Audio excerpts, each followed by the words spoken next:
Next tonight, house prices have gone up in Kent by thousands of pounds. That's according to new figures which show that the average property price in Kent has risen by more than £10,000 in the last year. Well, joining me now on the sofa is the Managing Director of Dockside Property Services, Spencer Fortag, to talk a little bit more about this.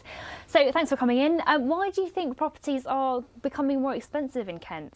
Well, I think we're looking at the simple law of supply and demand. Supply is decreasing because we're simply not building enough houses, and demand is increasing because people are looking to buy property for investments to rent out, because there's a real lack of viable alternative investment opportunities for people. And in terms of Kent's location, it's quite well placed within the country, isn't it? Yeah, absolutely. And I think the other reason why prices are increasing in Kent and the Medway regions is because we're seeing a wave of people from who wanted to buy predominantly perhaps in London, who have been outpriced to the market, and that's why Kent is benefiting because of its location to London and also its really good transportation links. And in terms of on the list, Swanley came up as one of the top places, actually the top place in Kent in terms of the increase, with prices going up by £28,000. Do you know why that might be? Well, I certainly wasn't surprised to see Swanley at the top of the list, Louisa, because quite frankly, it's one of the closest, if not the closest, locations in the list to London.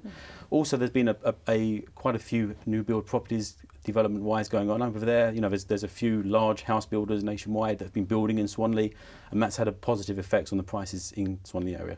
Some prices have actually gone down a bit, especially in East Kent. Is there a difference between East and West in terms of property prices that you've kind of noticed? You know, my own firm, Dockside, tend to specialise in the Medway areas, right?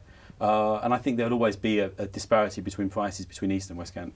And in terms of the future, do you see these increases continuing, or do you think this might just be something that will fade out slightly? Well, simply put, you know, I come back to my point about supply. The country, not just Kent, aren't building enough properties. So I can't see anything changing. You know, the government, in fairness, have made a couple of changes recently, including a couple of weeks ago announcing that B2 properties could be converted to residential. The Help to Buy schemes is helping. So, you know, they're making small progress, but they're simply not doing enough.